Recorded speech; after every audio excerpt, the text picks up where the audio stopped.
Is there a husband who deceives his wife to get married? I got married to my ex-husband who lied to me almost like a fraud. This is my story. I am Anna, 38 years old. It was 6 months after I got married, when I was a housewife. Until I got married, I was working hard full-time. I had enough income to live on my own and I was busy working. I found myself over 35 years old with no time to spend the money I earned. I thought to myself, I guess I'll just stay single, but that's life. Just then, through an acquaintance, I met my husband, who was the same age as me, and we hit it off. After 6 months of dating, we got married. My parents had never expected me to get married, and they were very happy. Neither my husband nor I wanted a wedding, so we registered our marriage and made a brief report to our relatives. We started our married life as it was. People around us might think it was not enough, but my husband and I were satisfied. We had found a partner who would walk with us for the rest of our lives. That alone was enough. After we got married, I quit my job at my husband's request.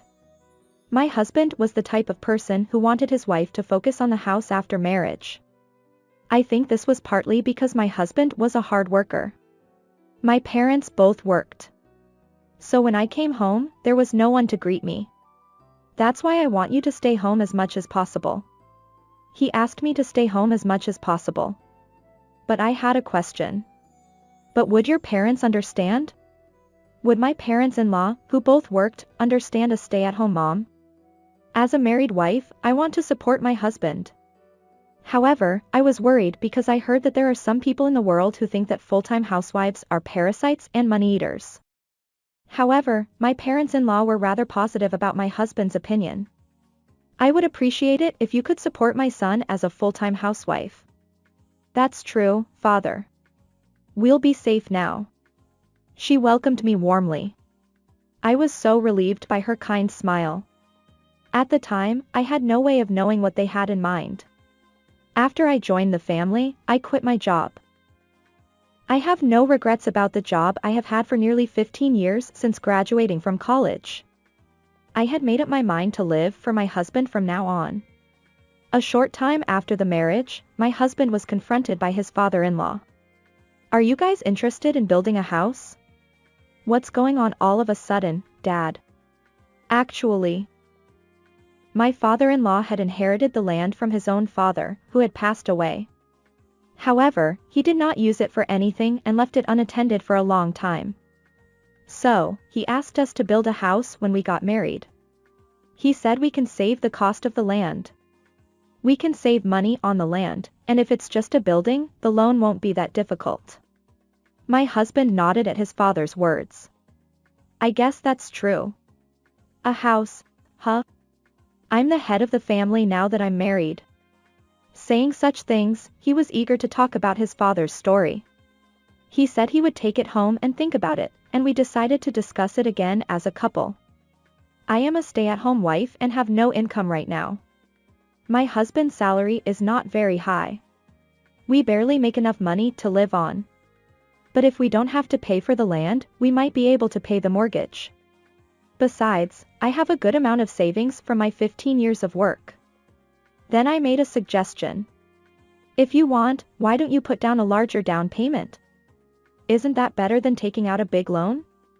But my husband looked at me with difficulty. Even if you say so, where are you going to get that down payment? I don't have any savings, and I can't rely on my parents that much. You don't have any savings, even though you've been working for them for over 15 years? No, I don't have any. How am I supposed to save money on my salary? I sigh as I realize that my husband is not so arrogant about it. I wonder if he has a strange sense of money. I thought he was a sensible person before we got married. I felt I had to talk to my husband and confront him with the reality. You know, let's think a little bit about our finances. I'm not working right now. Even if my rent is replaced by a mortgage, if we buy a house, we have to pay taxes. I have to pay taxes on it. Are you thinking about that? I'm thinking about it. You just have to make it work out there. There is a limit to what I can do. Shut up.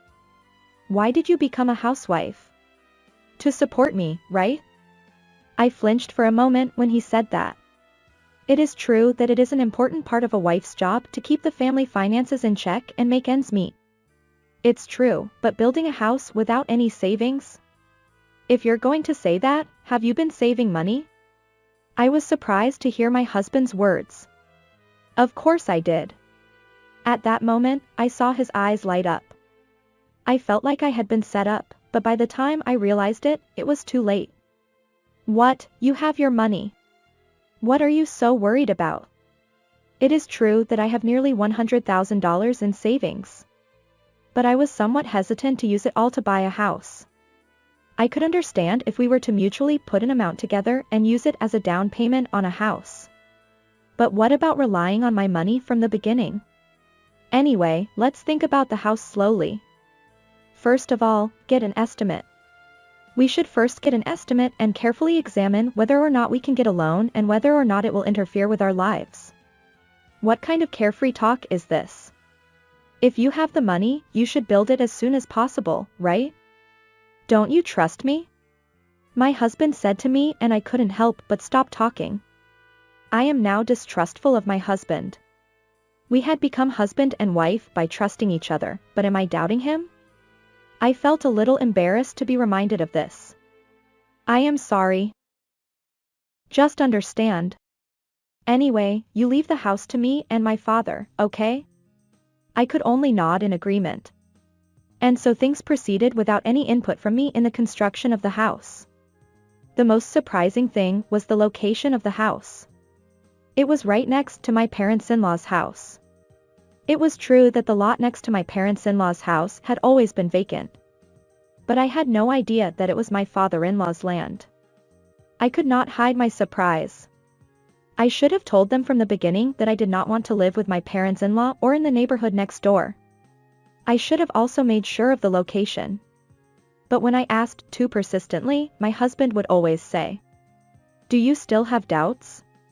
Why did we become husband and wife?" I could not ask him well. I guess my parents-in-law and my husband dared not to tell me. I am sure that their goal was to trick me into letting their son and daughter-in-law live nearby. They did it so well. I was looking at the beautiful house that had just been built with mixed feelings. Surprisingly, however, there was no longer any talk of using my savings as a down payment. I built this house.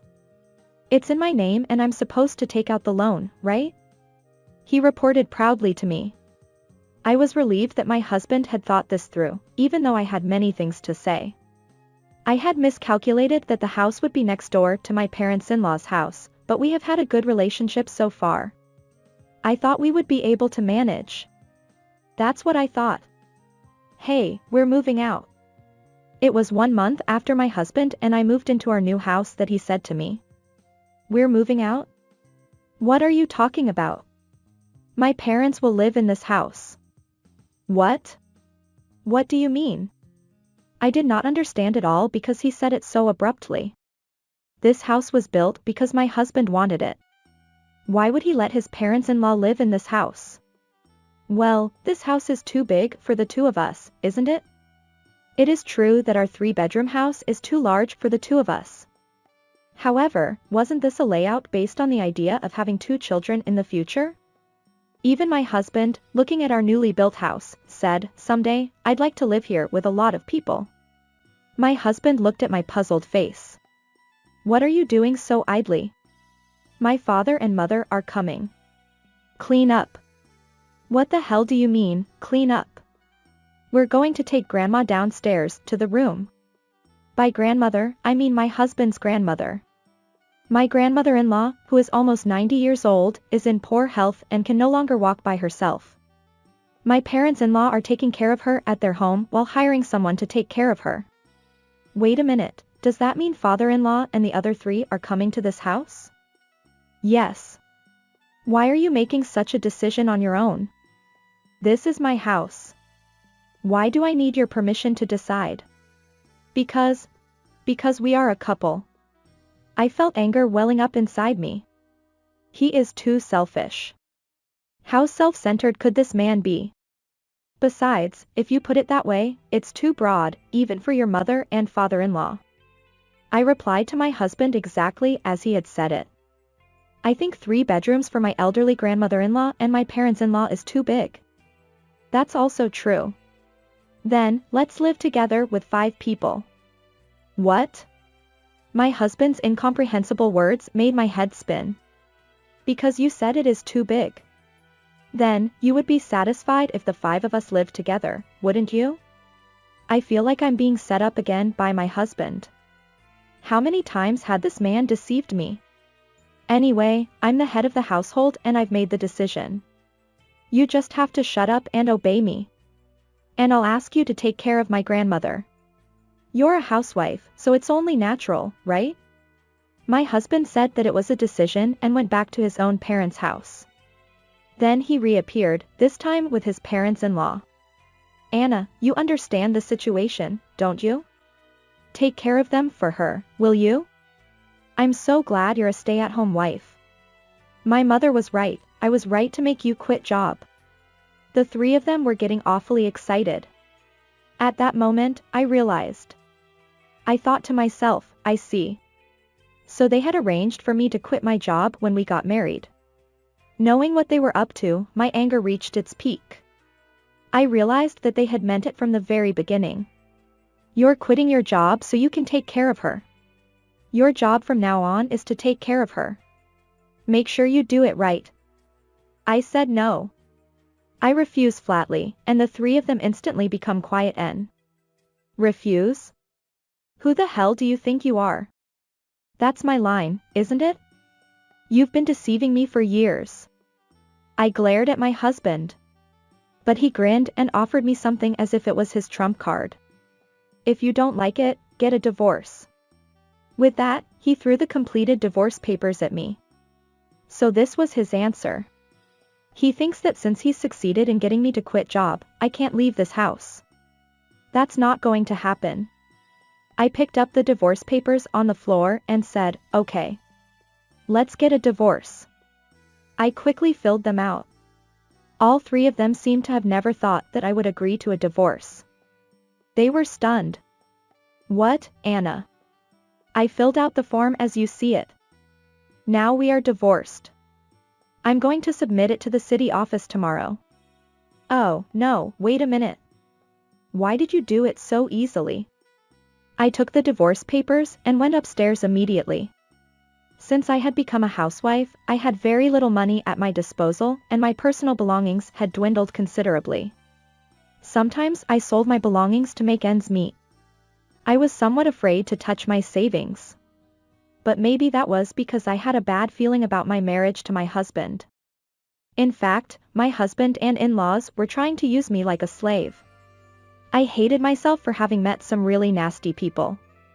I simply packed my bags and I left home immediately. And the next day I filed for divorce papers. I was finally a stranger to him. After filing, I headed to my ex-husband's house to pack up my stuff. I wondered if he had taken a day off from work. Somehow he was at home. Anna, well. He was trying to say something to me, but I ignored him and proceeded to clean up. It took me less than 2 hours to finish packing everything up. If you have any problems in your life, call me anytime. He said this as I was about to return the house key and leave the house. What's the matter with him? I have more money than you, so you won't have to worry about it. I'm sure you can afford to pay your mortgage and taxes from your salary. Well, we can manage.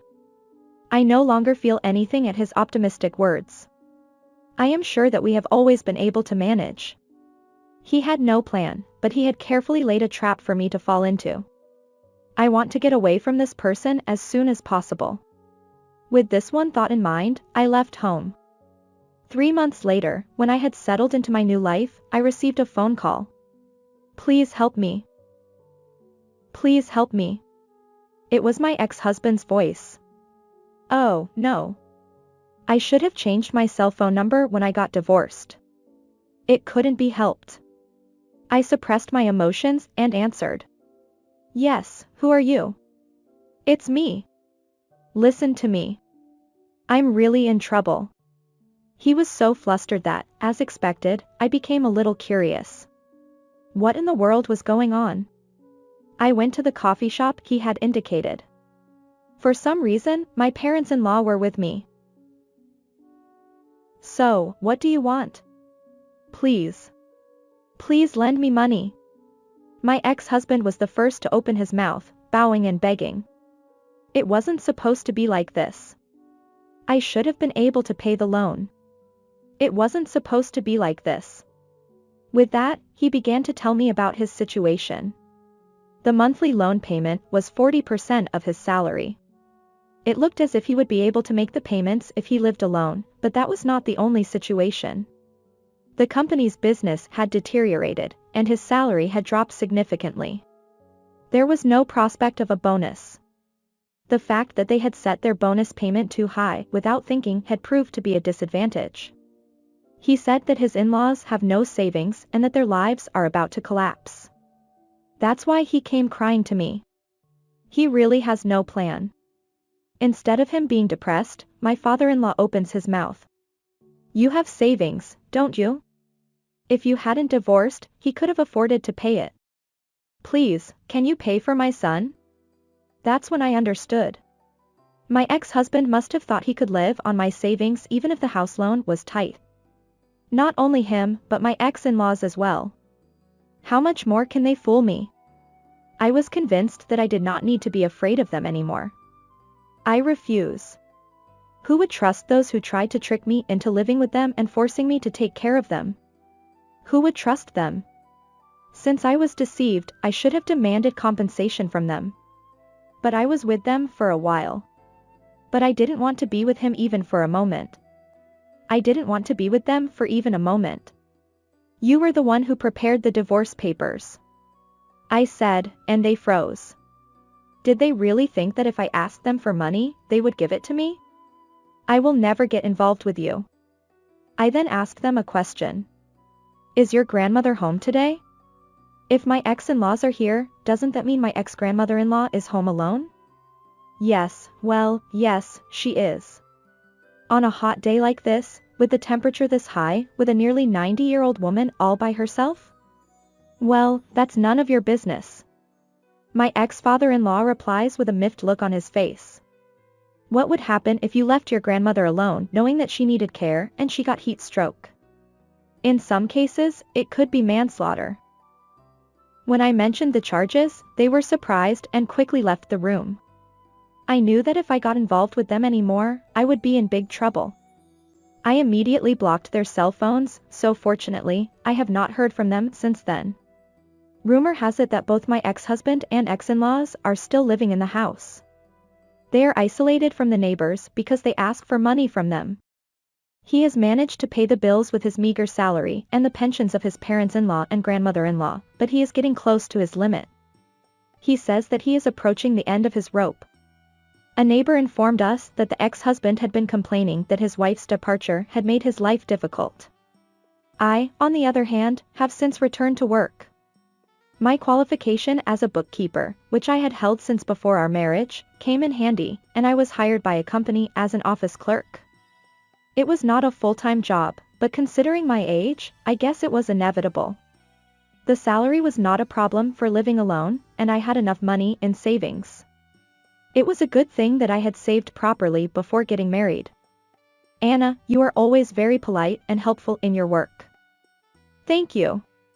My relationship at work is good, and I am glad that I divorced and started a new life. I think so. By the way, do you ever intend to remarry? What's wrong, Chief? Actually, there is someone good for you. I braced myself for the unexpected offer of an arranged marriage. What did you think of this story?